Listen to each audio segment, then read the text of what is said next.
Welcome back, nerd friends, to episode 59 of the Nerd Chills podcast. This is Adam Diaz, and with me, as usual, is CJ. How are you doing, CJ?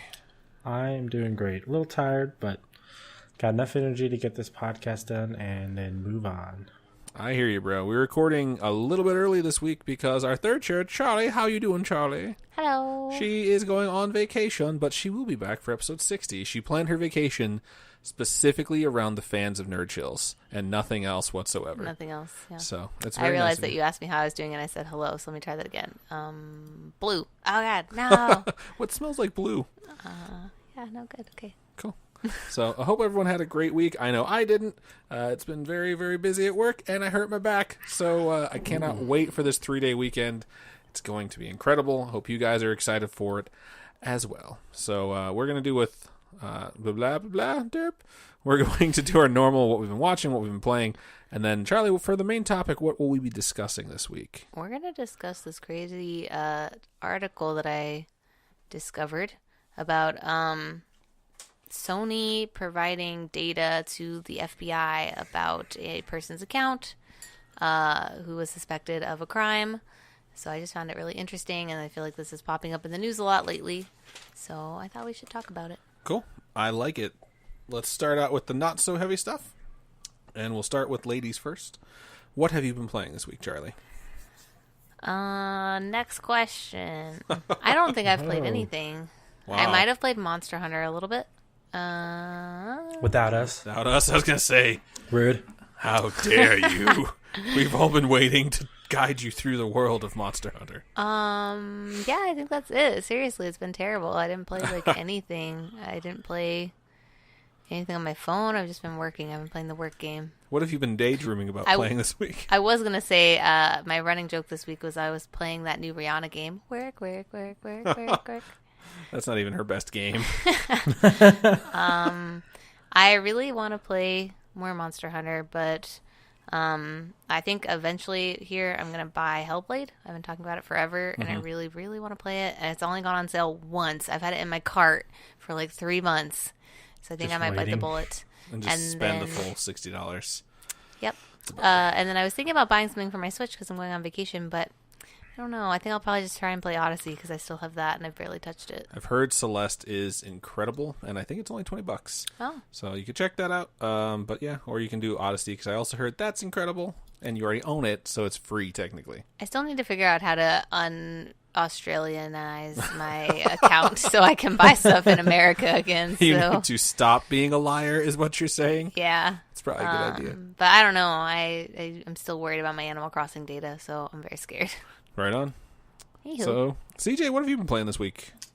Monster Hunter with some Vegas friends, and we tried to kill some of like the Elder Dragons, which are super hard if you don't have the right kind of gear. I'm finally far enough into where like the gear and what it resists and what your weapons do element wise or power wise matters, because in the beginning it's kind of just like put on your best weapons, try don't everything, get fucking killed. Right. And then now there's a little bit more of a system to it. And like getting together with the 400s and like, okay, I'm taking the health booster. Someone needs to bring the power booster, and like gets a little crazy. And then I've been playing a little bit of League of Legends, and then I just recently picked up Civilization 6, which has been nice. It's been something on my list that I haven't gotten around to. It was on sale, so I bought it, and I've had a lot of fun playing it. Cool. I have never played a Civ game. In fact, the last time I was about to was with CJ when I still was working in Bullhead City, Arizona, and it was on like super sale. Like I think it was Civ 5, and he bought it, and he's like, "Yeah, it's on sale for like $7.50 right now." And I was like, "Oh shit!" So I tried to buy a digital code, and every time I tried to ring myself out or have someone ring me out at GameStop, like and add it there, I'd be like, "We've sold out of digital codes," and I was like, "What the fuck? That can happen?" I was so bummed out. So yeah, still have never played a Civ game. So good. I just love the strategy behind them. I'm still like the only real-time strategy game I've ever played is like StarCraft. And then like various crappy ones like Total Annihilation and I think there's one called Giants where you play as like a giant godlike creature that's really not too much of an RTS, but yep. Yeah. Well, I think like one thing I know you would love about it is it's just like a more intense version of Risk. That is awesome. I would definitely want to play it now. Not with Robin. She'd get really mad at me if we played it together. Unless it's a straight co-op mode. I was going to say, So, just do it together. It's true. We could try that. But right on. As for myself, I've been playing a little bit of Clash Royale here and there. They did a new balance update, which is nice because I've been just destroying people. They're releasing a new card soon. And they do this thing in Clash Royale where when they're going to release a new card, they have like events in the game where you can use your gems, which is basically the in-game currency, to buy shit that people will trade their real money for. Mm-hmm. And you can use your gems to enter into these events, which are like specialized versions of the game. So, for instance, for the Super Bowl, that entire day, rather than have like tower defense, it was literally like a football field, and you put all the characters you're used to playing with on the field, and they would just run to the other end to try and score a touchdown, but they'd kill each other if they came close. So, like, funny. You just knew, like, okay, well, this guy doesn't attack other units, he attacks buildings, so if you put him down, he would just try and run past everyone. So that was fun, and now they're releasing a new card, and they gave everyone one free entry into what essentially just is a normal, like, 1v1, where they call it a draft, where you get 8 cards in your hand. The opponent gets to pick between... so it's like you start out, it says, like, do you want this card or this card? So you have 4 choices in a row between 2 cards each. So it's like, do you want this one or this one? And you pick one. Whichever one you don't pick, your opponent gets. So I pick 4 and he picks 4. So I build out half of my deck while building out half of his deck. Oh, okay. And vice versa. So it's kind of cool. And you can also... one person will get to use the new card. So not only do you learn how to play with it, but how to defend against it. And it's been kind of fun. And there's definitely something going on where when it's your first couple games, because if you get to like 12 wins, you get the card. Like, you'll get the new card for free because it's a legendary, and people pay like $20 for the chest to unlock a legendary card just to have a chance to get the new card. Mm-hmm. So I'm like, okay, well, let's see what this is all about. And I won 6 in a row. And you get 3 losses before you get like eliminated from the tournament or whatever. Oh, wow. And so I won 6 in a row, and I was feeling really good. And my first 4, I got the new card every time. So by the time I got to the 5th and the 6th match, and I wasn't getting the card, I was like, well, I know how to defend against it because I know what had him die really quickly when I used him. Okay. And then all of a sudden, like for my 7th match, I kept getting the worst fucking decks. Like my 4 choices were like, would you like this piece of shit or this piece of shit? And I'm like, well, at least I'm giving them one piece of shit, so their deck won't be that strong. And then the 4 cards they pick for me, they were like, would you like a god or another piece of garbage? So I had just 3 decks in a row that were total fucking horrible garbage, and I lost, and I got eliminated. And like in that game, when you go into overtime, it's a 1-minute overtime. Oh, okay. And if you're doing a special event, it's like a 4-minute overtime because they want someone to win. And one of the overtimes I lasted till like 30 seconds left because I was just defending. Like, there's no way I can attack. Nothing strong enough to not get killed in one shot. So I was like, this game does this shit on purpose. I told myself I wasn't going to play it for a few days, so I had to shelve it for a little while. But aside from that, I've been playing a fuck ton of Monster Hunter with Robin and CJ. CJ did abandon us to go try and fight those Elder Dragons, so I'm happy that he wasn't able to kill one. That's what you get for leaving us. But, yeah, we got a quest that's like, go and hunt the Diablos. And for those of you who don't know what the Diablos is, it's like the apex predator of the second area.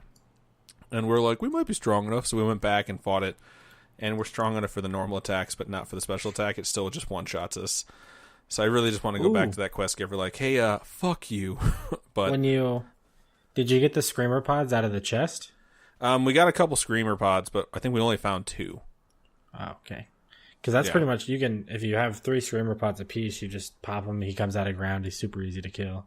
Well, now I'm going to go try that after this, so it's good to know. I was literally just hunting Anjanaths, which is the apex predator of, well, it's actually not the apex, but it's like one of the apex predators of the first area, building out my Anjanath set, because it has the maximum amount of fire resistance that I can build out of all my sets right now.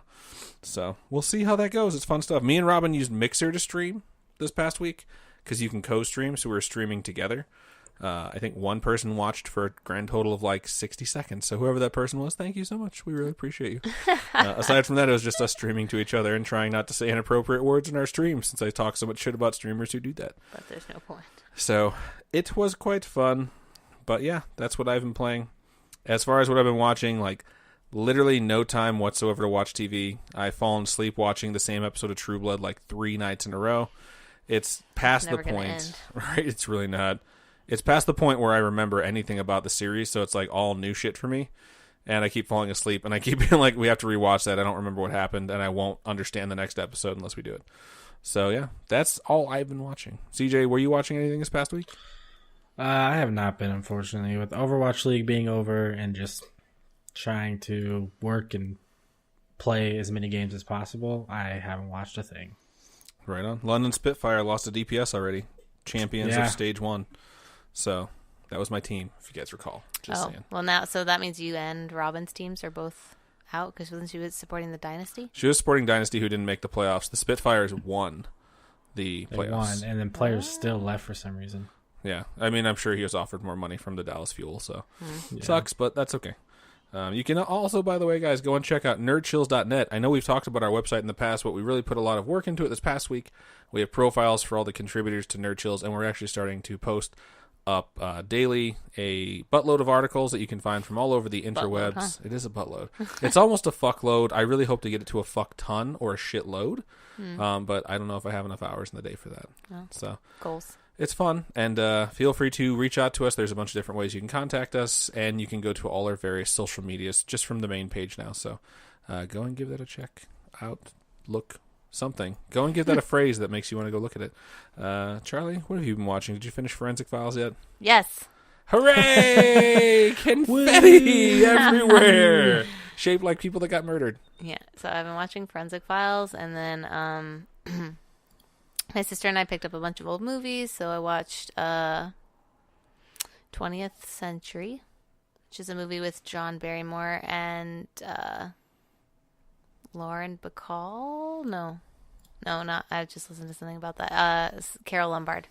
It's like a comedy, and it was pretty crazy. It was good, though. And then my sister and I watched Whatever Happened to Baby Jane. I've not heard of any of these things. Really? You did like a hand motion. I'm like, oh, yes, whatever happened to Baby Jane. That one was really good. It's like, it's really famous because the two actresses that are in it play sisters who, like, kind of hate each other. But in real life, those actresses, like, hated each other. Oh, wow. It was Joan. Oh, man, I can't remember. Joan something and... Joan from Mommy Dearest. Yes. I can't remember her name. I never remember her last name. I always want to say Joan Rivers. Yeah. Anyway, so I watched that, and then we watched another one. Oh, we watched one called Ziegfeld Girl, which is an old Judy Garland movie, which is a really, really long cautionary tale. About a girl that goes off to... She, like, gets discovered and becomes a dancer, and then she starts drinking all the time and has all this money and throws away the only boy that ever loved her, and... Then she, like, dies really young of apparently nothing. Partying too hard? I'm not sure. Don't we all, though? Don't we all? But yeah, I watched that, finished Forensic Files, and I've been watching American Dad just to put myself to pass sleep. the time. Yeah. That's funny. I love American Dad. I really need to sit down and actually, like, watch it for realsies. I've never actually, like, paid too much attention to it and just caught episodes here and there. Yeah. I'm making the boyfriend watch it. Nice. I really want to watch Dick Tracy. It's I remember Dick Tracy. I remember when it came out. For whatever reason, as a kid, I didn't like it. I remember rewatching it when I was like in my teens and really liking it. Mm-hmm. So yeah, check it out. Tell me if it sucks. I'm pretty sure like Robert De Niro is the bad guy. Is Prune Face, and know. Then Madonna's in it too. Yeah, it's Madonna and Warren Beatty when they were married. That's right. Or dating or something. Yeah, totally forgot about that. They got married. She was like 30 years younger than him. Is there something wrong with that? Love is love, Charlie. It's true. Love is love, especially when it's 18-year-old jailbait. Love is love. But yeah, that's the stuff that I've been watching, just going into the past. Is it Joan Crawford? Yes, Joan Crawford and Betty Davis? Betty White? No, Betty Davis. Who could hate Betty White? But yeah, it's really good, and they both like play kind of like psychotic, especially Betty Davis. She is super crazy. Cool. That does sound interesting. Right on. You'd think by now these old movies would be like everywhere, super easy to find. Not the case. Has it just gotten harder to find older movies? Yeah, I guess it's probably because there's no demand for it that they don't care. I don't know. That's sad. But yeah, there's that. Good stuff. So that's what Charlie's been watching. That was a really fun segment. I enjoyed that. So, cool. We can just steam right ahead into the big three, starting with Microsoft. So, CJ, what do you got for us? A couple things going on with just some of the games, nothing with like Microsoft themselves. PlayerUnknown's Battlegrounds will be free with a new Xbox One X purchase again. So if you go and buy the new console, they'll give you PUBG for free, which I hear runs much better on the Xbox One X, which it should. So if you've been looking to upgrade because you bought that new 4K TV or you just want the more powerful consoles, you can load faster than Robin, like me and Adam do. It's so much fun. She gets so butthurt when she looks over my screen and I'm just running around collecting shit. Wow. You'll get a free game with it, so saves you a little bit of money, which is nice. And it's a game that is still being improved vastly, but it's a lot of fun. And then our other article is another game. It's Fortnite, their new patch 2.5.0. It was a special Xbox patch, which enables full 4K on the Xbox One, optimized for just general performance, which I guess the patch before that, they released a 4K resolution patch that had some issues. When it would try to load too much, it would have frame rate drop, which the game only has 30 frames to begin with. So kind of that's not enough frames. Right. Yeah, when you drop from 30 down in a shooter game, you're generally going to have a bad time. So but that's French frying when you're supposed to pizza and you are going to have a bad time. Exactly. But now with the full 4K, it now has 60 frames per second, and the visual quality drops to kind of enhance that. So if your frames are going to drop, they drop the graphics instead, so your frames stay the same, which is really nice. There's not a lot of games that do that. I usually prioritize frame rate if I have the opportunity, like with Monster Hunter World. I was like, do I want graphics, resolution, or frame rate? And I'm like, I really just don't want to ever like have my screen get choppy and then have a monster be like teleporting other places. And then every now and then you get lag anyway, so it will happen anyways. And then you die. And you really do just like come back and you're like, oh, I'm stunned. Oh, I'm dead. So I do the same thing, except I get annoyed that I have to choose. You get annoyed that you have to choose. Yeah, I'm like, I guess I'll go frame rate, but I paid for all three. You can never be a PC master race person. Nope. It's okay. We're a many few. Let's see. And then our very last article is something that I think we're all kind of super excited about, because way back when I read an article about some data mining on the beta for Sea of Thieves, and they had talked about a Kraken possibly being in the game, because there were some files that were like the Kraken's arms and suction or whatever, and then some pictures surfaced that pretty much looked like someone was in front of their really old TV, because it has those weird lines in it. Yeah, it totally looks like someone was playing on like a 19-inch cathode ray tube TV from fucking 1995. And, of course, there's tentacles and stuff popping out of the ocean, attacking one boat kind of in the distance. You don't actually see the body, you just see tentacles. But, I mean, where there's tentacles, there's got to be a body. Yeah, and there's one really good shot on that. And you can also check this out at nerdchills.net. And you can see these pictures, and one of the pictures has the like screenshot not from afar while the boat's getting attacked, but from the deck of the boat that's getting attacked. So you get a scale of like, oh, you're going to fucking die if this thing attacks your boat. Wish I had been faster on the draw. He was like, where there's tentacles. I mean, it's really sad that Robin wasn't here, because I know she really would have perked up if she would have heard that. So let's be honest here. So that is what we got going on in the world of Microsoft. Awesome. So we'll move right along. We're powering through this episode and jump into Sony news. And it looks like Sony is the Nintendo of last week, Charlie, because there was quite a bit of Sony news this week. Yeah, there's a few things. Some good, some not so good. But we're starting on a high note. So first of all, Sony has dropped the price again of PlayStation VR. And now some of them are as low as $200. That's pretty awesome. What I will say is personally... Sorry, CJ? I just think that's awesome. I'm happy about that. It's a great introductory price, and it's a very solid VR hookup, too. So if you have a PlayStation 4, you should really go buy that. Yeah, it looks like it's just a promo for now, but we all know that promos can sometimes turn permanent. It's going to be $100 across the board, $100 off across the board from the 18th to the 3rd, 18th of February to the March 3rd. The Gran Turismo Sport Bundle is that one that's going for $200, and that already comes with that game. and then the camera and the VR. And then for just $3 and $3.50, you can get the Skyrim bundle, or you can get the Doom bundle. If I could cough and say words, I'd say Skyrim bundle, because that's a much better deal. But you don't like the Doom VR? I've just heard it's really bad, especially control wise. I've heard really good and really bad things about Skyrim VR, so I wonder what it's like. I just don't want to put the money towards it to try it out, because it's like I have it on so many different. I have it on my PC. Oh yeah, no. On 360, on the would not Xbox One. purchase I it. can't purchase it another time. Nope. Like, make me a new game. Unless it was for the Switch. Maybe I'll just go buy it for the Switch while we're talking. So. Jeez. But yeah, so that's pretty cool. If you haven't done so, go out and buy the VR. Maybe with your tax return money. I was going to say, I really feel like this is a straight up, you guys are getting your money back over there in America. Smart. Go and blow it on this. Smart. Is GameStop doing their your refund promotion stuff still, or did they finally rename that? Because that was just such a terrible promotion name. They don't really do it anymore. It's good. Yeah. It's just like, people are going to come in and spend money anyways, so. You don't need to name it something Yeah, you don't not need to make catchy and kind of dumb. You don't really need to make it a sale. Right on. The next article I thought was really cool. As you all know, Spyro has been stuck in the childhood role of Skylanders. He's been stuck in those baby games. And now he's finally getting a chance to come back, kind of like Crash did last year. There's reportedly going to be a remaster of Spyro. And they're saying that they might do a trilogy to release sometime this year on PlayStation 4. Just PlayStation 4? That's what this article says. Sons of bitches.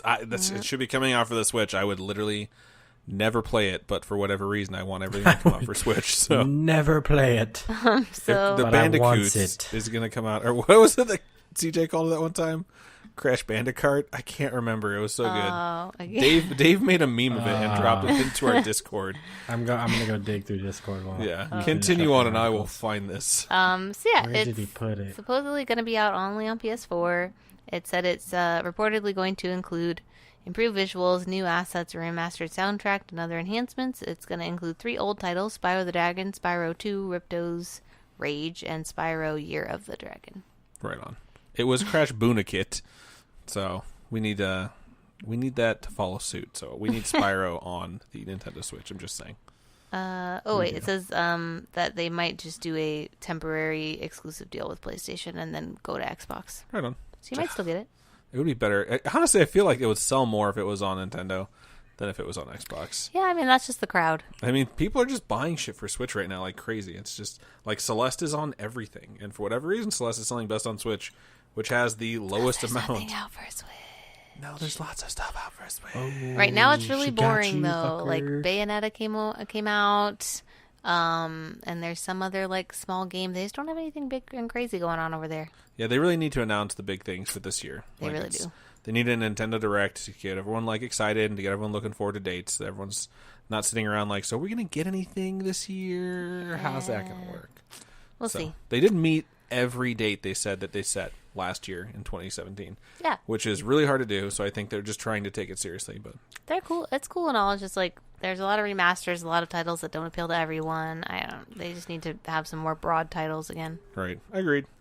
So my next article is about this new feature. You can't see my air quotes. We can hear them. Yes. Feature. I can hear them Feature. so hard. On the PlayStation 4 that you might want to turn off.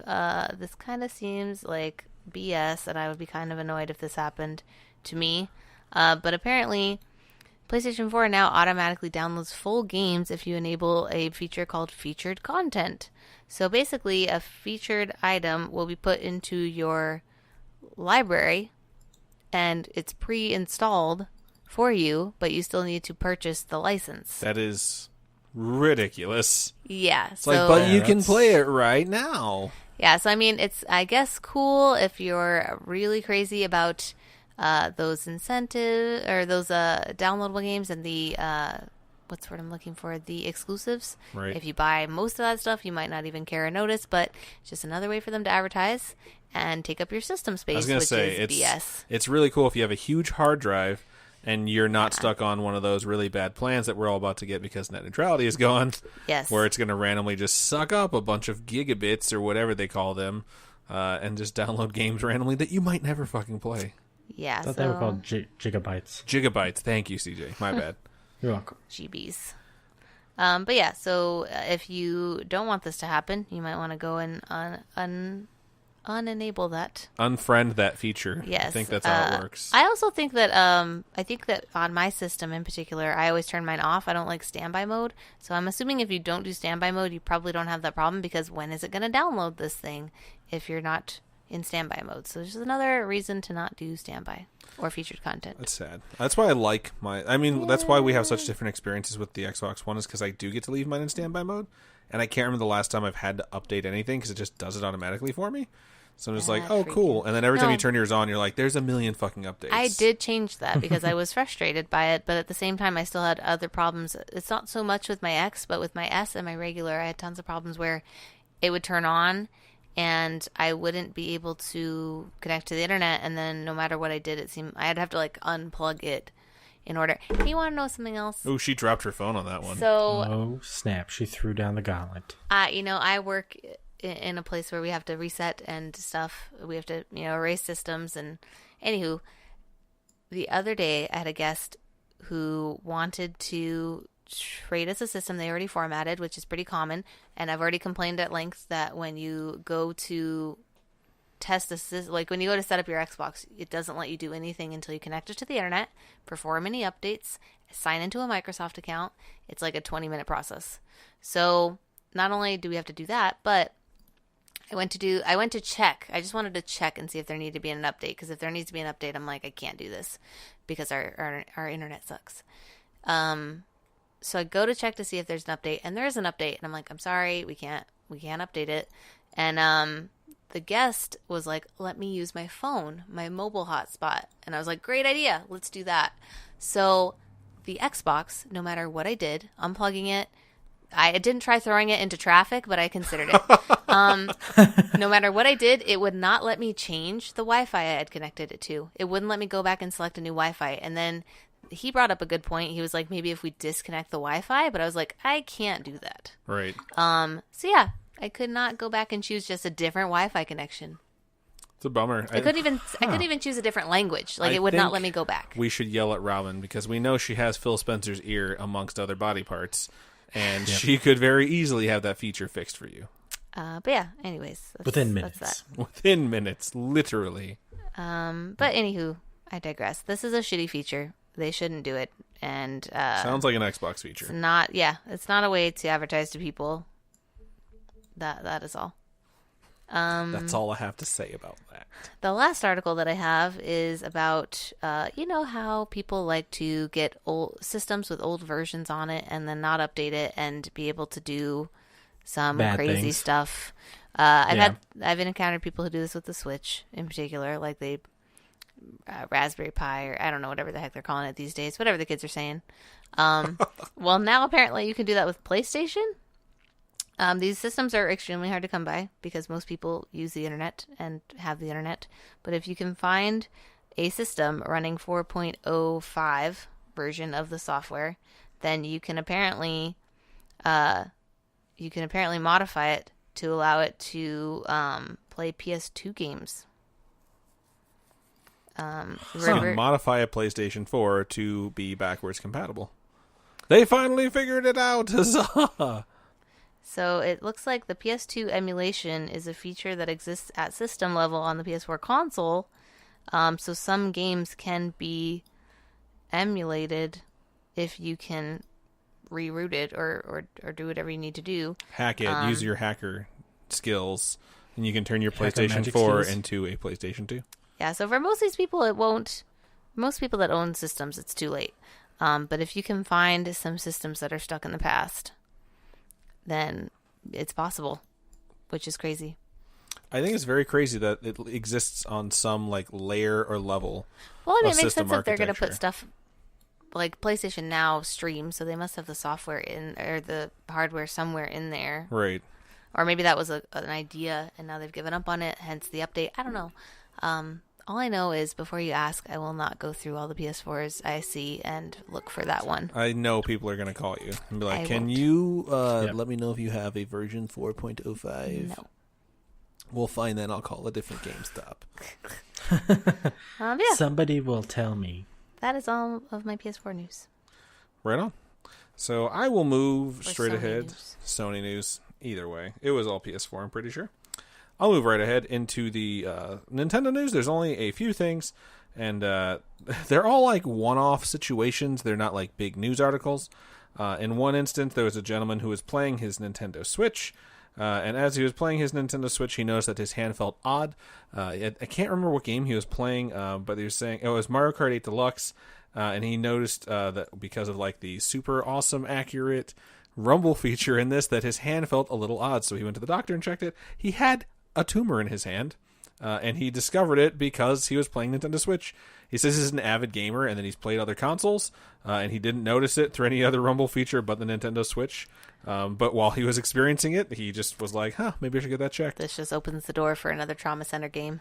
Exactly. I Trauma thought Trauma Center. Center. And the Tumor funny thing detection. is, this is a Geek.com article, and of course they used the graphic of Dr. Mario throwing a pill. I was like, pretty solid, Geek.com. Right on the nose. So yeah, that's one of the fun ones. There was a phone call in a separate article. This was posted by GameSpot. I always get GameSpot and GameStop mixed up in my mouth when I try and say either one. I mean, it's just the same word except two. Yeah, transposed Yeah. Letters and stuff. Dyslexia. It's a bummer. But it's Nintendo trying to like tease what's going to happen with the online service. Online play for Switch has been free since the system did launch. However, the pay-to-play service that's going to be coming, there's a lot of expectations for it. They announced it would offer memberships for 1 month at $4, 3 months for $8, and 12 months for $20, which is great, except if you want to actually have a great gaming experience and you don't, it seems like those costs are going to be a little bit low. And there's some different things that Takahashi, I'm not exactly sure what his role is within Nintendo, but he was discussing this during this meeting, and he said, and I quote, please give us a bit more time to announce more details about the service. I think that the announcement will convey to you how we plan to popularize the service. So it's like, it's been a year, bro. Like, you guys said this shit was coming 6 months ago. You guys said it was going to happen Time makes a fools year of ago. us all. It's like, we really need more details other than how much it is. And it's like, if you're trying to get everyone excited on all the different things it's going to do, these quotes are, it's like when you're talking to someone who doesn't have an answer and they just make up bullshit to try and fill in the space. And I just don't understand it. Like, there's this another quote from the article that says, it is less about the mechanism and more of a question what kinds of products we can offer, and the spread of the service will depend on whether consumers want what we offer. What they want is the ability to talk to their friends without using a stupid fucking app, to just have something that you can plug into your controller and talk to your friends through your online service. And if you're going to make it so that it connects to your fucking phone so that you can play it wherever you are with your Switch, that's super cool. No other console offers that. So just have that be your selling point for it. It doesn't have to be overly fucking complicated. I don't understand what's taking so long to announce details. Where the hell is the virtual console? And it's just, it's frustrating to get an article where it's like, hey, they made an announcement, and the announcement is, we're really thinking about making an announcement. So I don't know.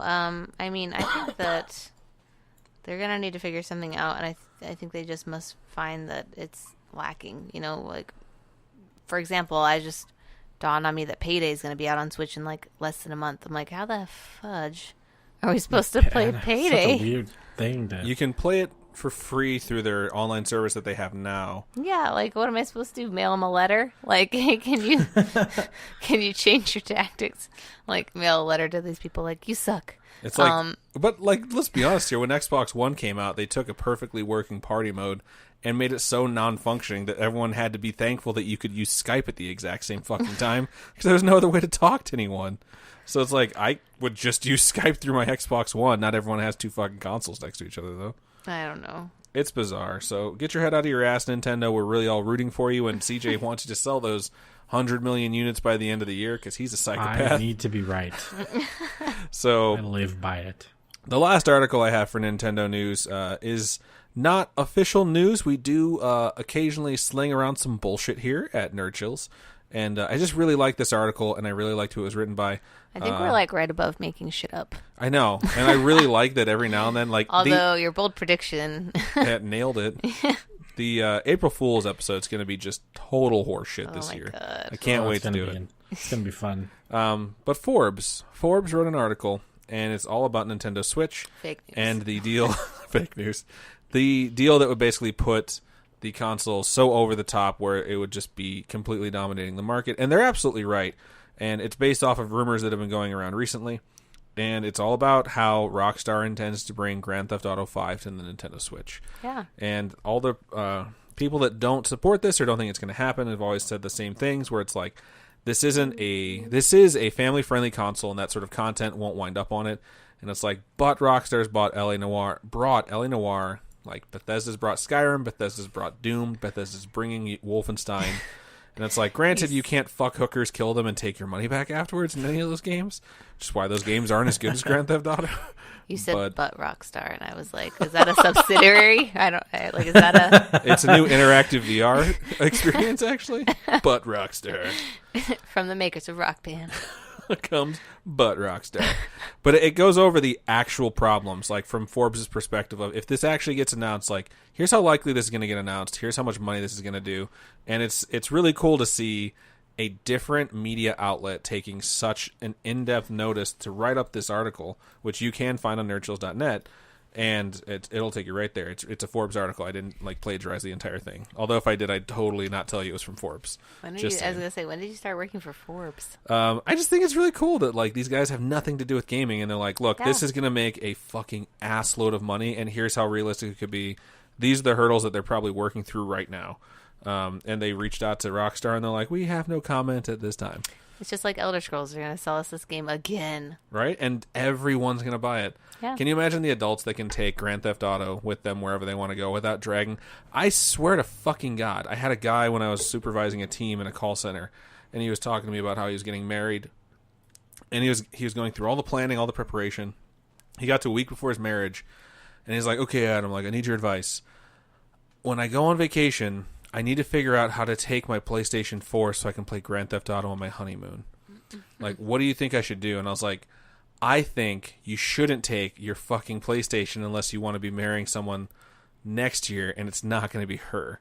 He's like, really? And he was so addicted to it. He was going to take his PlayStation 4 on his fucking honeymoon and hook it up to a hotel TV. So you're going to do... Well, you know what's going to happen, because I've been the married. No, I've never been married. But what's going to happen is he's going to get there, and they're not going to have HDMI on that television, and he's going to be effed. He's going to go to his local GameStop and be like, do you have a red, white, yellow cord for PlayStation 4? Just goes from HDMI to... Yeah, no.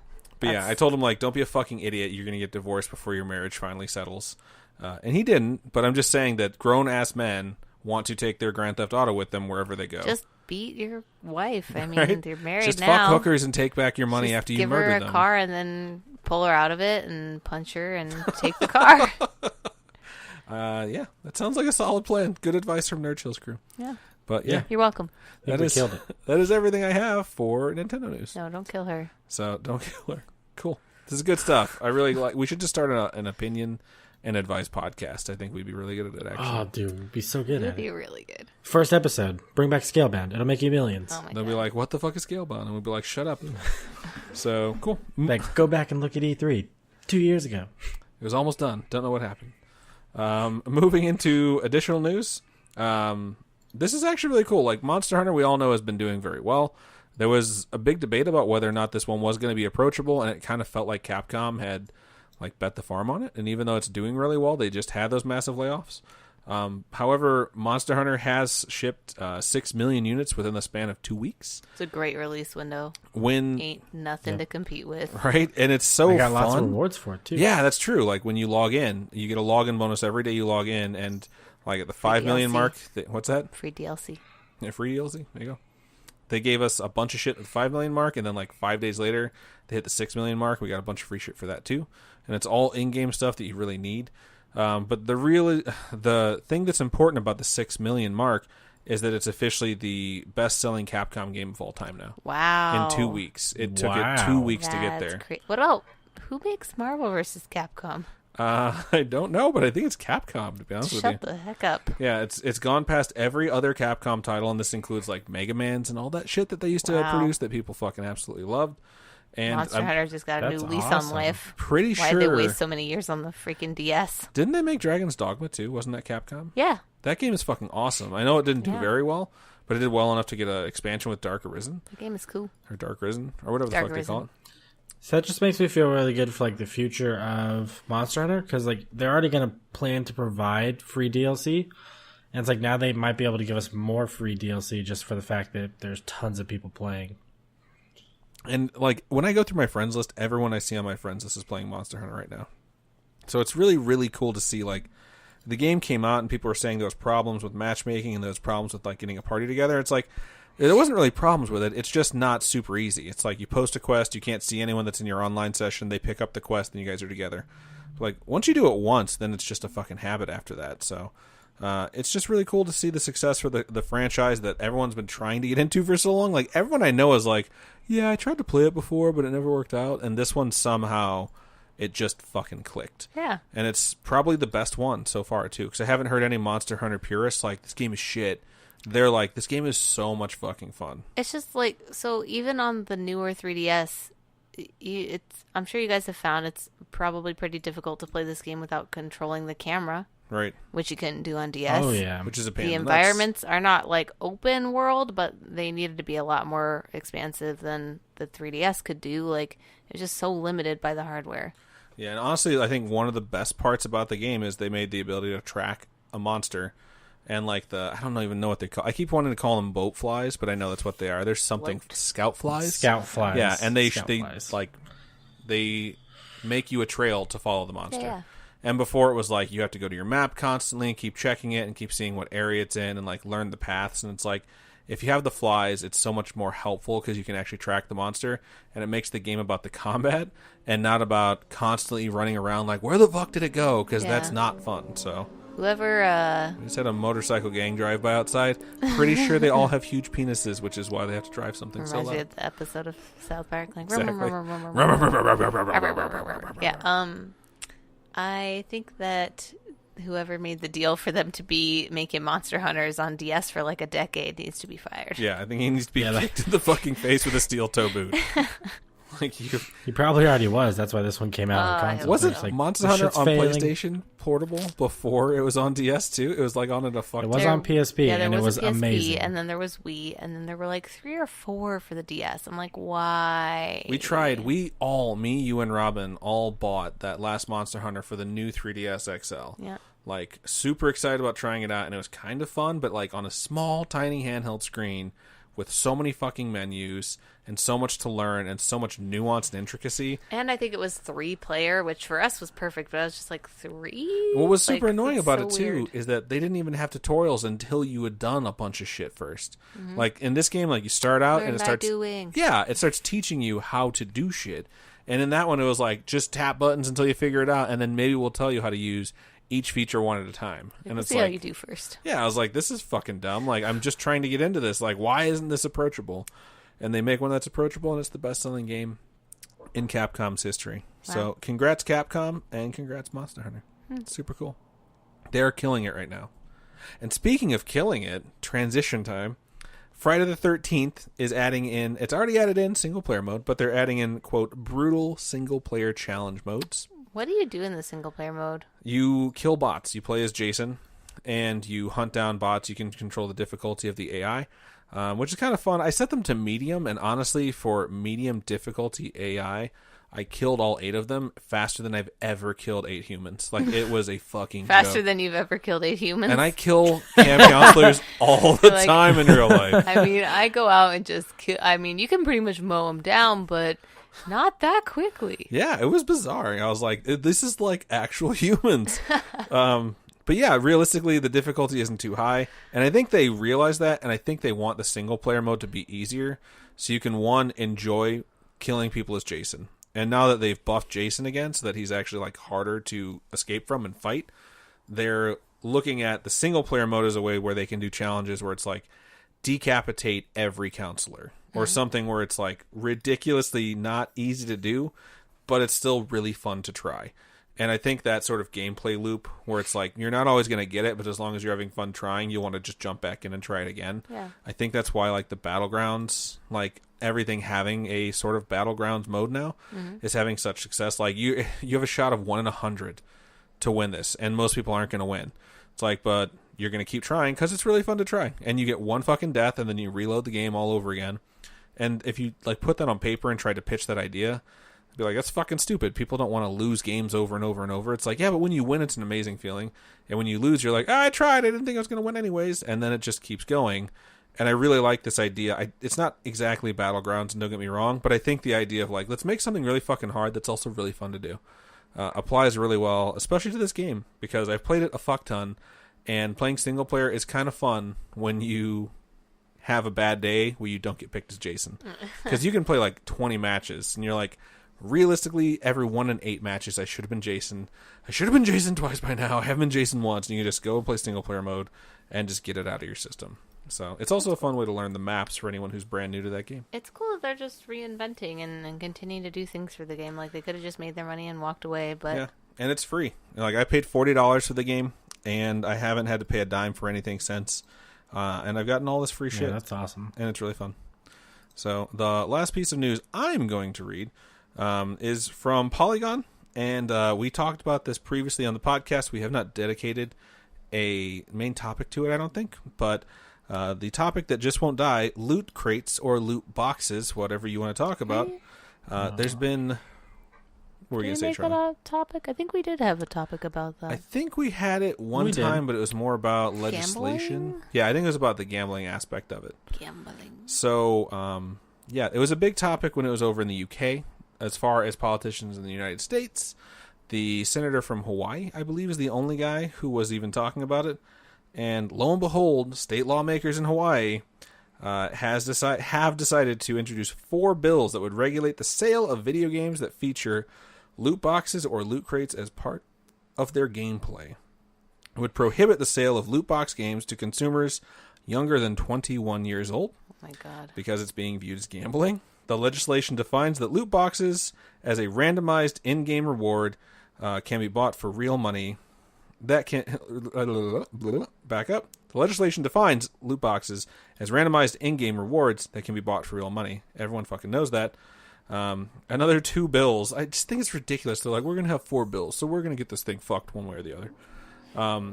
Would require video game publishers to label their games with notices that they contain loot boxes and disclose what the rates are of receiving each reward in their system. I completely and wholeheartedly agree that they should have to say, hey, this contains loot boxes. That's fine. To me, that's cool. A solution to the problem.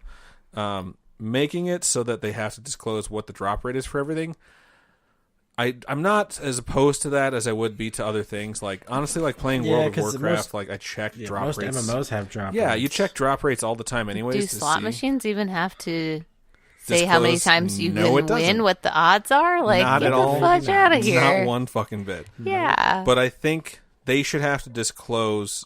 This is the thing, is like... Scratchers do, though. Like the lottery scratch offs. That's true. Yeah. I think with loot crates, I think what they're trying to accomplish here is that you can't say people will get this item if it never fucking drops.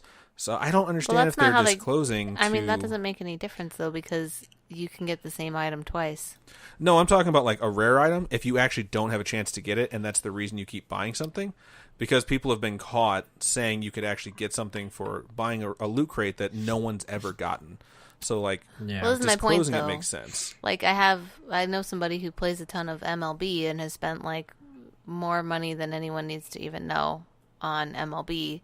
And he tells us that, like, 1 in every pack or something you buy is supposed to have, like, a diamond player, but you get the same diamond player like most of the time, and it's the shittiest diamond player. Right. So it's like, they're not wrong that you're going to get a diamond player, but you have a chance of getting the same one again, and it's probably going to be the worst ranking diamond player. Yeah, and I think that's what that comes down to, is that if you're buying packs, you know you're going to get a diamond player and you keep getting a garbage one, you get the idea. It's like, oh, that's the most common diamond player. Yeah. But when people have been caught in the past, and we've talked about it on Nerd Chills before too, where people have been caught in the past saying like, hey, you can get this if you buy it, and literally no one's ever gotten it, and then they found out that it's never been in the game in the first place. Oh, shit. So it's just a lie to get people to buy more shit.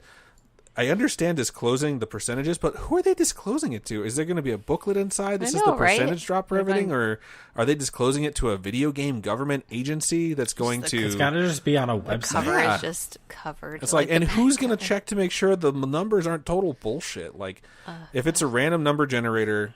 and like, okay, this thing is going to give out 0.1% of the time, and it doesn't meet that, or it goes too high, then what happens? Hasn't someone just done this already for free? Like, isn't there's probably some nerd out there that's created this website already. Oh, they already exist in where fucking you can go and find millions. this The issue information. is there's no way to actually know for sure. Like someone could buy 100 boxes and not get something and say this has a 0.01% drop rate based on my boxes, but What's funny they may not actually have that. is like things like World of Warcraft, like that have people install modifications to the game that tracks their inventory and tracks what they get off of drops. That was accurate. They would tell you, because that's a fan-made thing, and it's statistics based off of everyone that actually had the plugin, would say like, hey, for every time this guy's been killed, he's dropped this exactly this many times across all servers for everyone that uses this thing. Yeah. And that's coming from gameplay. That's not coming from a publisher disclosing what the drop rate is. Because Blizzard could say like the drop rate's 2%, and the drop rate could be like 0.5%. And I guess now people are going to have lawsuits on their hands if people try and track this. And it's also similar to how Destiny lied about how quickly you get XP. And they said, like, this is what it's like, and people were able to figure out the algorithm and be like, you fucking lied to us. And they're like, yeah, we did. We totally fucking lied to you. Like, we didn't know for sure, and we just decided to just toss bullshit out. So, and then after that, they came out and said, like, well, like, let's be honest here. We've had people complain about balance changes and say, like, oh my god, this gun's so terrible since you nerfed it. And then we released patch notes where we said that we buffed it again, and everyone's like, oh my god, thank you so much for fixing it. And they're like, spoiler alert, we didn't fucking change anything. Wow. We never nerfed it, and we never buffed it. That's it was funny. all in your fucking heads. And then everyone kind of dropped it when they're like, people do this to you guys all the time because you guys go to the internet and complain. I'm just like, okay, who the fuck is anyone disclosing this shit to? That's what I don't get. So, I was going to ask you. So, my other question is, that means that you'll have to be 21 to buy Star Wars Battlefront 2, but only 17 to buy Grand Theft Auto. yep. Because there's no loot boxes in Grand Theft Auto.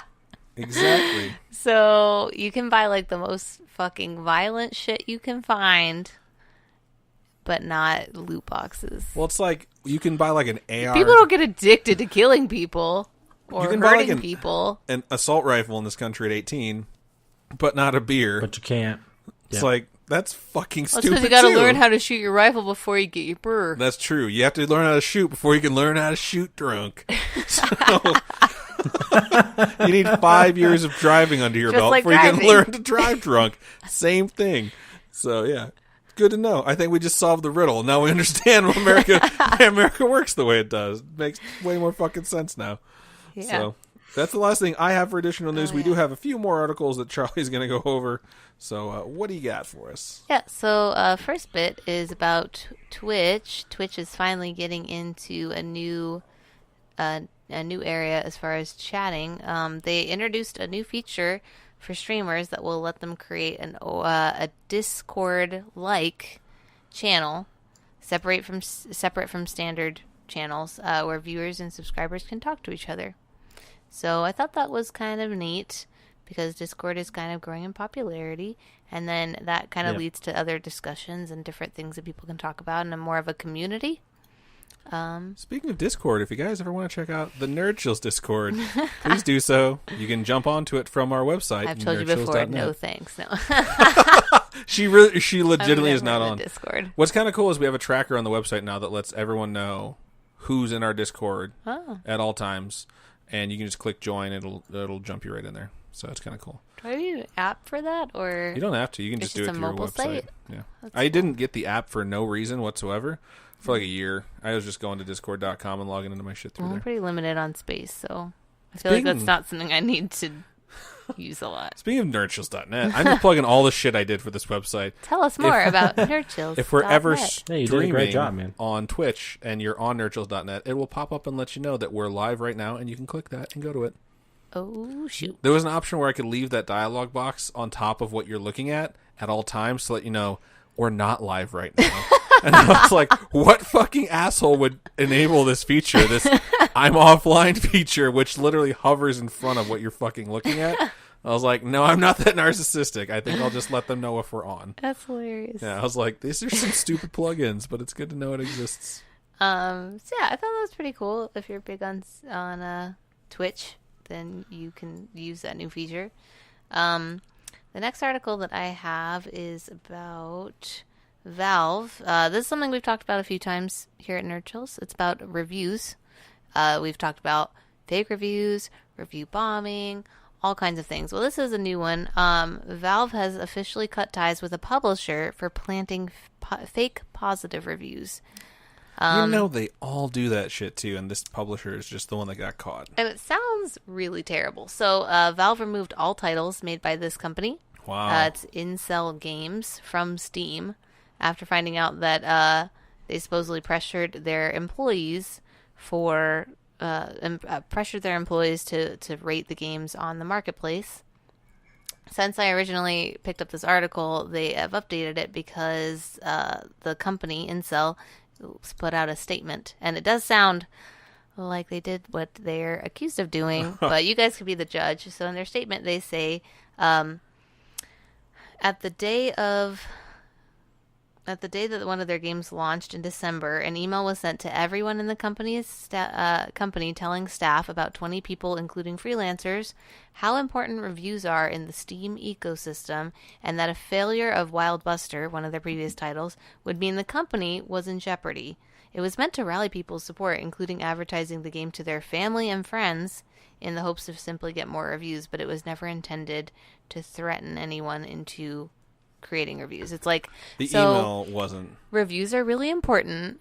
If we don't get enough reviews and positive feedback, you'll lose your job. You might lose your job. Yeah. And the email let that subtext go out, and then the non-subtext or text probably came from all the management and supervisors on the floor that told people, like, did you read that email? Did you do your review yet? Okay, just checking. Let us know what the unemployment line is like. Because that's what companies like this do when they send shitty emails like that. And it's so ridiculous that they would be like, we weren't really trying to force anyone. Like, horseshit. Yes, you were. You want to know the saddest part of this is, though, now their jobs are definitely in jeopardy because they can't sell it on probably the only freaking place that they're sold. Yeah, the best distribution ecosystem on a fucking computer or Mac or whatever those things are that crazy people play on that aren't PCs. Yeah, so. Yeah. Crazy story. Super sad. Not good for anybody. No. My last article, I thought this was pretty interesting. So we all remember when THQ folded, and all of their games got split off. It almost killed off South Park, Stick of Truth. It nearly killed South Park. There were a few other good titles that they owned, and they've now... So THQ Nordic, which is kind of, if I remember correctly, something that was like a rebirth of part of the THQ team. They've acquired Deep Silver, which means that they officially own Saints Row again, because Deep Silver had bought Saints Row after THQ folded. Wow. So it's come full circle, and they own that game again, which is pretty cool because the last Saints Row was not that... was hot garbage? Yeah. You can just say it. It was garbage. So now they officially own Saints Row, Homefront, Dead Island, and Metro, which I think were all... I know for sure Dead Island was also, I think, I think that was maybe Deep Silver. Either way, I thought it was an interesting turn of events, and that maybe will mean that we'll get another Saints Row, because the last Saints Row was not that well received, but it's a really good series. Right, and it has a very popular name. People look at it like GTA Lite sometimes, so... The license they really need to reacquire, and I'm saying this as a person who does not watch any longer, is the WWE. Because back when I used to watch, and THQ used to put out games like No Mercy, those were the best wrestling games ever fucking made. And the Nintendo 64 was all better because you had 4 controller ports, you pop in WWF, No Mercy, you grab chairs out of the audience, and everyone just beats the shit out of each other. It was so much fun, and the graphics were terrible. And I'm not saying that WWE 2K18 or 2K17 or whatever aren't great games. What I can tell you is I've played them because they turn free on the Xbox Marketplace because they're not that great. But if THQ did it, I really think THQ would make the best wrestling game ever made. So Vince McMahon, if you're listening, give THQ... I'll start watching WWE again. Oh, Lord. I'll even watch the first season and probably the final season of your shitty XFL league when you bring it back, because everyone knows that's going to be hot garbage again. Yeah. So... Just going to be a bunch of 40-year-old people trying to live out It's going to be 40-year-old people and 20-something not good enoughs. And then probably some... We're back. Brett Favre's back with his Wrangler jeans. He plays in Wrangler jeans. I bet you he'd be better than most of the league. Yeah. I'm going to watch it because there's going to be 2 or 3 people in that fucking league who work their asses off and get into the NFL. And that happened last time. And the funny thing is, no one gives a shit about this, but the guy who was like the MVP of the league, the only season it was, made it to Pittsburgh, the Steelers, as their backup quarterback. Everyone in front of him got hurt. He took over. They did super well. And then they drafted some guy called Ben Roethlisberger who was like, I'm here to win Super Bowls and rape bitches. And they're like, sorry, XFL guy, we got to let you go. We like the cut of Roethlisberger's jib. There you go. Some background on that. This has been the football section for Nerd Chills. You're welcome, everyone. So I found this really... To be fair, he didn't rape anybody. It was just a roofie, but... He raped 2 people in like 16 months. I'm sorry. What are roofies for if not to rape people? I don't know. Just saying. For plot devices for there. hangover movies, I think. I can't remember. So back to this THQ article. They provide a really fun... Whoa, we're not done with the NFL and raping news, Charlie. They give us a really quick refresher of how we got to this point, and I find it entertaining. So it's like... THQ filed for bankruptcy and auctioned off their studios. This company called Koch, I'm assuming it's Koch, Koch Media, who owns Deep Silver, bought Saints Row, bought the Saints Row developer Volition and Metro, and then Crytek bought Homefront, and then later sold that to Koch, and then Nordic bought so much THQ shit that they changed to THQ Nordic, and then Nordic later bought Koch Media. So that's how we got here. It's good to know. It's like everybody at THQ bought Coke. That's crazy. Have you ever seen that Steam game? Maybe that's why they came out with that shit for a game. Have you ever seen that Steam game where everyone controls what is? I was going to say what is kind of, but it's completely.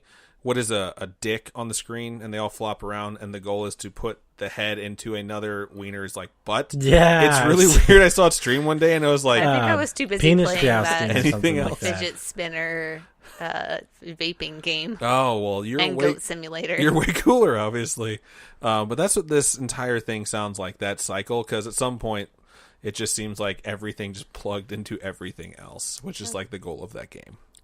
It was pretty cool how that worked. Cool. So that's been additional news. We're going to steam ahead right into our main topic for you guys. Charlie, why don't you give these people that are listening, an idea of These goddamn filthy animals. of what happened this past week between Sony, PlayStation 4, a terrorist, and the FBI. So, back to this source that we use all the time now, apparently. Forbes had an article about Sony handing over information. So they handed over information to the FBI about a PlayStation 4 user who was suspected of planning to travel from Kansas to the Middle East to fight on behalf of a terrorist organization. They stated that they feel like, as far as they know, this is the first public case of PS4 data being passed to the cops by Sony. They just found it interesting. So in the warrant, the FBI asked Sony for details related to the PlayStation activities of this person who was suspected of wanting to or planning to travel. It made me think a lot about the thing that I referenced a few episodes ago about Google Home and it listening to you. Yeah, and I don't know. It's just I think that we're getting to an age where our digital footprint is very heavily trackable, and there's a lot in our lives that are a lot of machines that are paying attention to our every move. What I think, especially toasters, those things watch you, and microwaves, according to some politicians I know.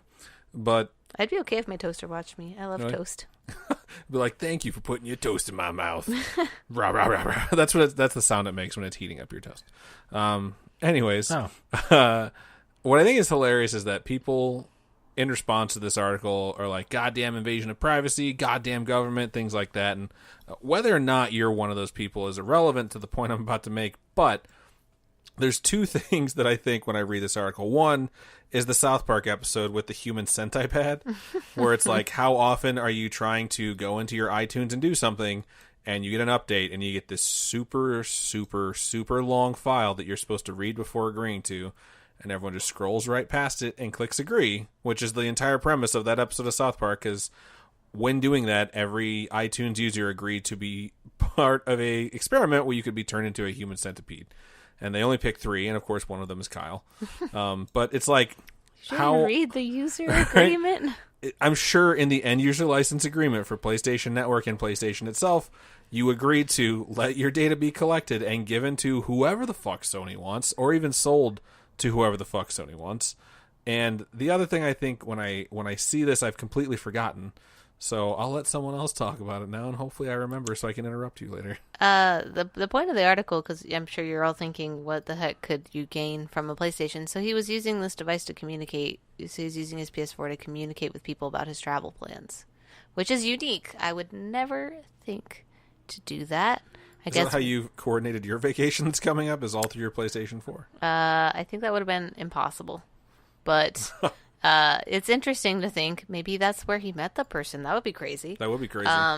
But yeah, you could communicate through your Xbox or your PlayStation. Either way, he had deleted all the information off the system, but Sony still had a record of it. What I think is also funny is, like, I remember when World of Warcraft was at its peak, and the FBI issued a warning that terrorists could be meeting within World of Warcraft and plotting within the game to attack places within the United States, and they even showed how they could use the maps within the game and the coordinate system that they used within World of Warcraft so you could be accurate about where you were going to go, and like overlay a map of like New York, say, and tell people like, oh my god, we should meet at Duskwood and do this and this and this, and by using all like World of Warcraft lingo, they could plot a terrorist attack against the United States of America.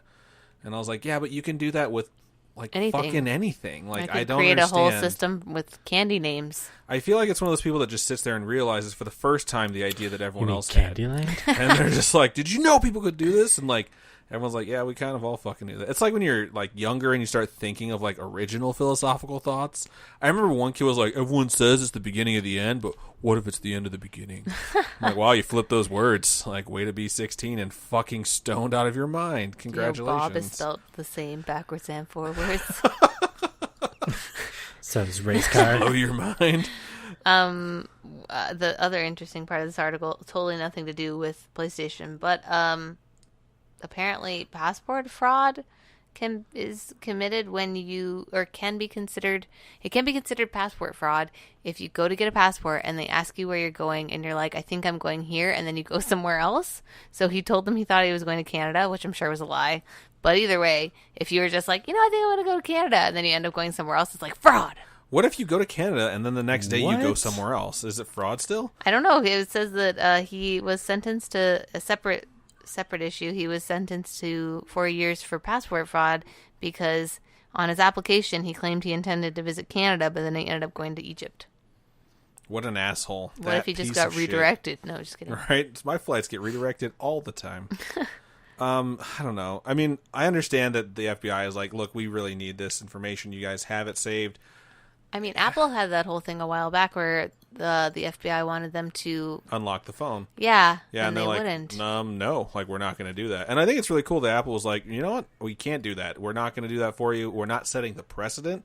We're just going to unlock anyone's fucking phone for you. Yeah. I think it's really a testament to Apple, too. It's like, fucking FBI couldn't crack the phone. Like, that's pretty intense, and that makes cheaters everywhere, like Dr. Disrespect, feel safe about their text messages.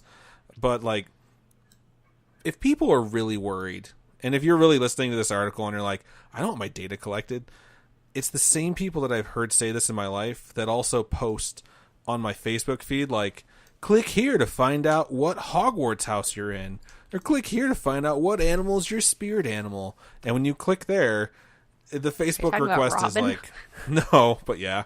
But, like, she does it every now and then, but, like, some of these things are, like, obviously spam and possibly contain viruses, and they ask you for the data to everything you've ever posted, everything you've ever liked in your entire friends list.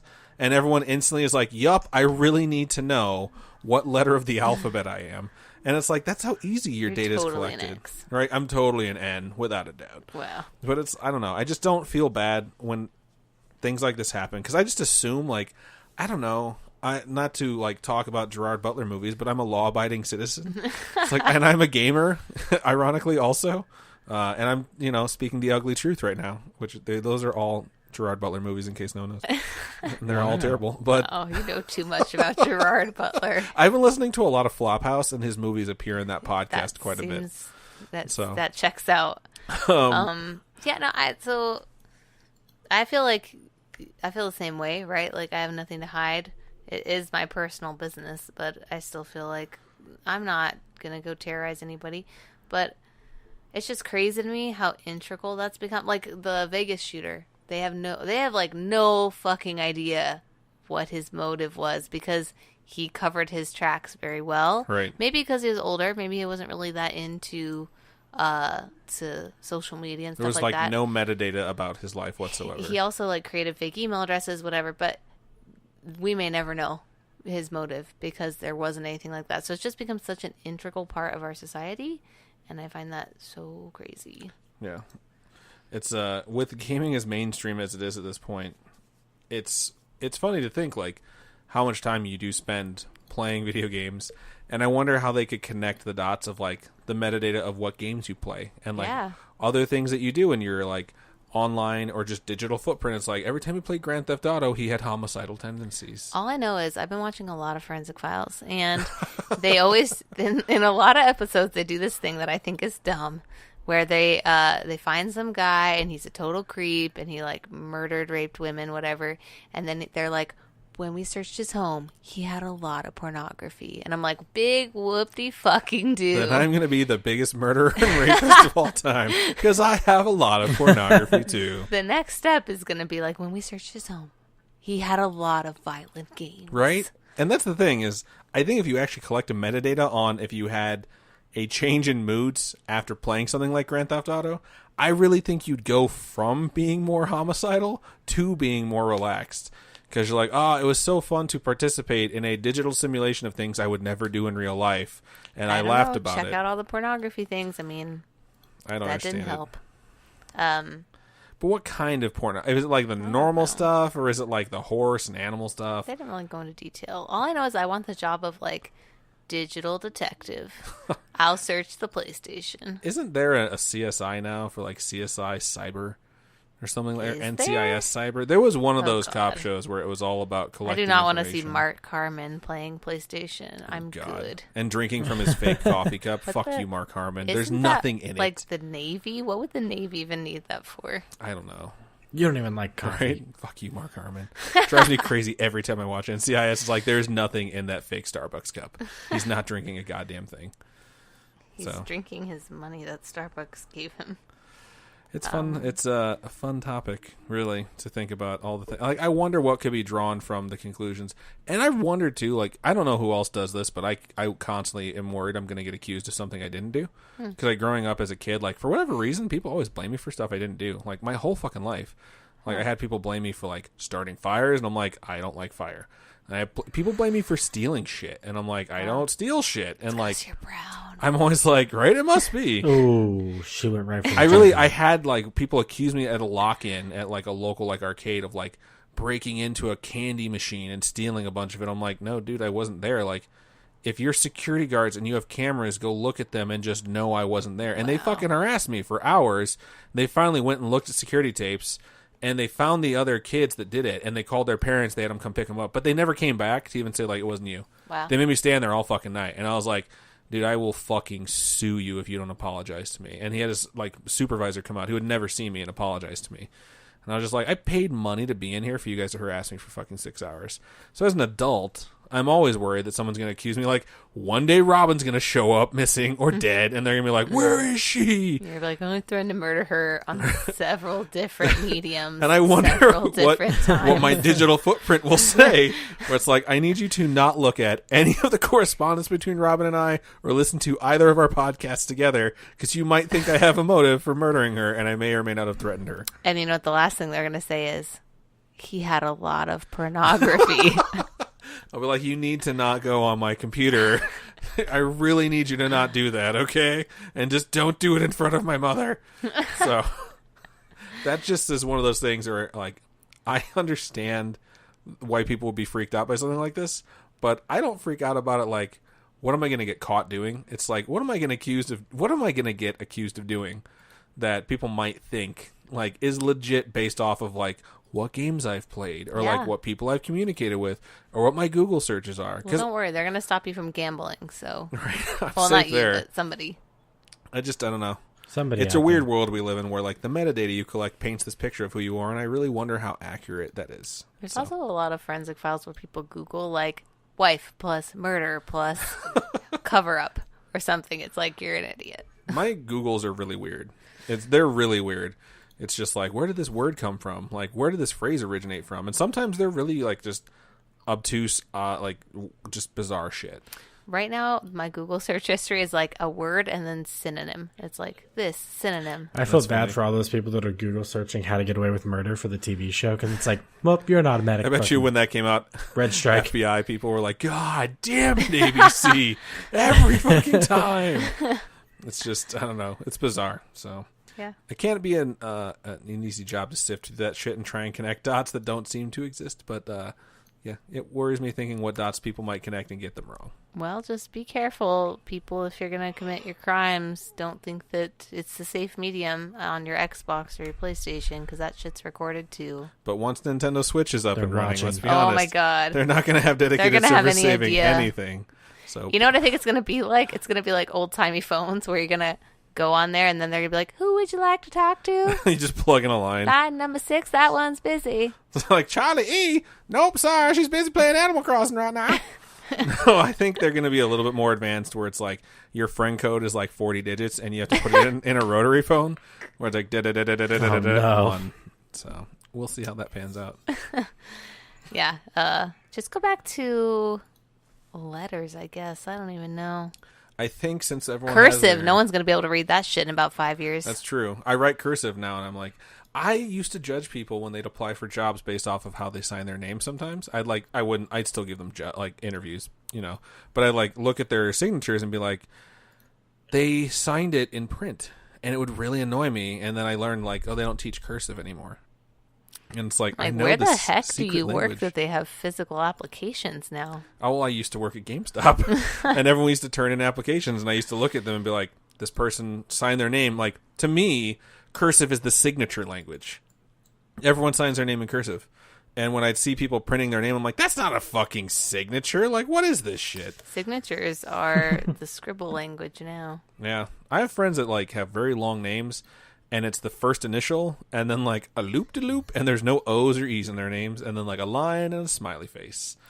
So I'm just, and I guess if they sign their name consistently all the time, like, you could draw a dick consistently all the time if you wanted to, but if you did it all the time, people would be like, yep, that's the hair on his balls, like, we know that signature. So, just saying. Yeah. Good talk. I don't know where we got this don't know. conversation I don't know from. what It's happened. devolved quite a bit. I don't know where hair on his balls Yeah. came from, but Well, I mean, like, we got how there. how you We draw did it. your wiener. I mean, everyone's very distinct. It's from that Netflix series. I forget what it's called, where it's like, who drew the dicks? I had a guy who told me that once that his brother's account got hacked or something, and they faked his signature, so he changed his signature to the word poop. That's funny. And then they were, something happened, fraud happened again, and he was like, check the signature. Does it say poop? And Not they're like, me. you're right, this isn't your signature. That's so fucking funny. Yeah. There you go, everyone. Now you know what to do. Use a slightly vulgar, but not really that vulgar term for your signature. Start going back to payphones for committing your crimes. They're nowhere, though. It's so hard to find a payphone Oh, yeah. nowadays. they're gone. Use your friend's phone, get that person in trouble. Yeah, that's a good idea. Or you could be a normal person and get a burner phone for like $1.99 from Walmart. That's what they do on every NCIS episode I've ever watched. So, Oh yeah, just come get them from. right, me. go My visit work, CJ. so I He'll just set get you up with paid everything for you that. need. I had some guy who Yeah. was telling me about like a new phone that came out. It was called like the Samsung Go or something. I was like, or no, it was the Samsung Galaxy Go. And I was like, that's a phone? And Right. he was like, yeah, it's a new phone of theirs. And the And only then I app realized is it was like Pokemon Go. a prepaid phone. I was like, get out of here. No one wants that crap. It's like, oh, you disgust me. I can't talk to you. It's hilarious. Anyways, Good stuff. So this has been the cell phone section yeah. and the how to plan your crime section of Nerd Woo. Chills. Yep. Yep. I don't think we have anything else for you guys for episode 59. We thank you for listening. I've plugged it about 1 million times this episode, but go check out nerdchills.net. We're going to be, it's not an automated thing. So if you see articles being posted during the day, that is one of us doing it. And we're just tossing up stuff that you might see on the show. And if you find an article where you're like, dude, you guys got to check this out, go into the About Us section and either email one of the four of us, because there is bios in there and you can email us directly, or the show itself. There's a bio for the Nerd Chills podcast. Send us whatever you'd like. We'd really appreciate it. And I think to end the show, we're going to talk to you guys about a little game that we're going to start playing with you.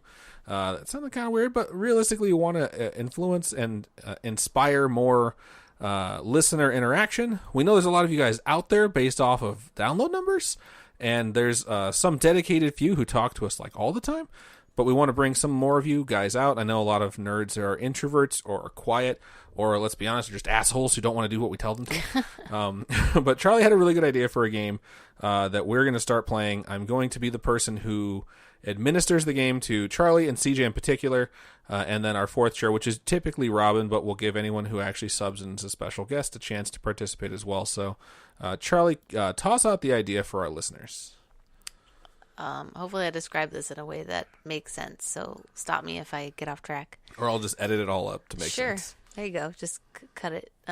Anyway, so I was thinking that we could do a game where the listeners give us, they'd be providing Adam with the game that they are referring to, and then they give 5 hints to what the game is, and then he will, knowing the answer, give us those hints and see if CJ and I can answer or figure out what the game is. Yeah, and I figure based off of, let's say you guys are going to send us 5 hints for the game, and I start reading them one at a time, and let's say CJ says, I know the answer, and he kicks it out to me.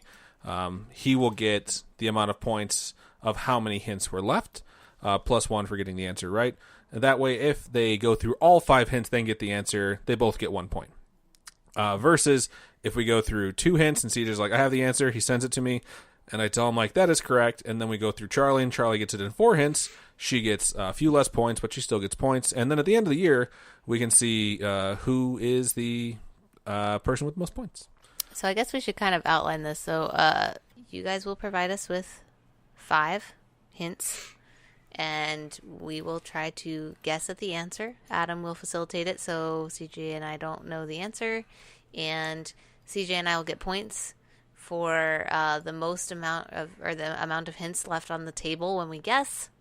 And they have to be one word. Yes. 1 word hints. So your hints that you're going to send here, guys, are going to be a single word. And a good example that I'm using, and I just used with these guys when we're going over it, is if you're guessing for the game Grand Theft Auto, and you sent the 5 hints, I would order them. You guys can order them and like say these ones first. But if you send 5 hints and the first hint you want me to read is like hookers, everyone's going to guess GTA. But if the first hint is something like driving, it's going to throw them off. So if they say, I have the answer, they only get 1 guess, and they better get it right. And driving makes you think something completely different. So if they say, okay, I need a second hint to narrow this down a little bit. And then I say something like shooting, or you say something like theft. Theft is in the title, so don't do that. But realistically... Or Nico. Right, Nico. Try and stay away from anything too obvious, anything in the title. But we want you guys to get creative. Send us obscure games. Try and send us stuff we've played. Try and get more creative with your hints than you are with the games you've played.